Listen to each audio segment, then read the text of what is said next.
Hello bachcho, let's see the question. The question says if cos alpha plus beta is equal to 0, then sin alpha minus beta can be reduced to first option cos beta, second option cos 2 beta, third option sin alpha and fourth option sin 2 alpha. तो बच्चों सबसे पहले हम लोग इस question को solve करने के लिए जिसकी कॉन्सेप्ट का यूज करने वाले हैं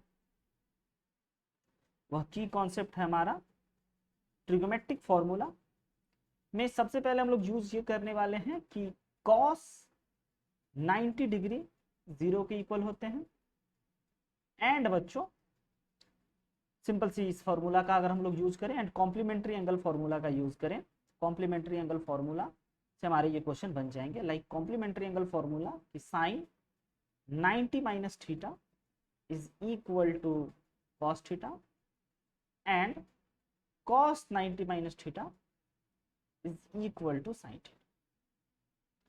तो बच्चों अगर हम लोग क्वेश्चन पे चले तो क्वेश्चन हमारा कह रहा है, गिवन स्टेटमेंट है, गिवन इक्वेशन है cos alpha plus beta is equal to 0, then we have to find the value of sin alpha minus beta in terms of sin alpha या फिर cos beta.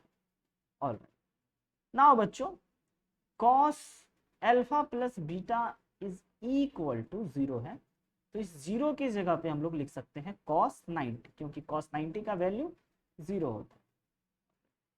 अब अगर इसको हम लोग कंपेयर करें after comparison cos alpha plus beta is equal to cos 90 है, then we can say alpha plus beta is equal to 90 और ये चीज हमें दिया हुआ।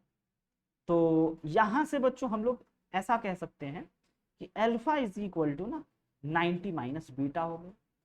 All right, now value find out करने हैं। अब हमने अल्फा और बीटा में रिलेशन फाइंड आउट करा, अब हमें वैल्यू फाइंड आउट करने हैं साइन अल्फा माइनस बीटा, जिसमें से बच्चों अगर हम लोग अल्फा के जगह पे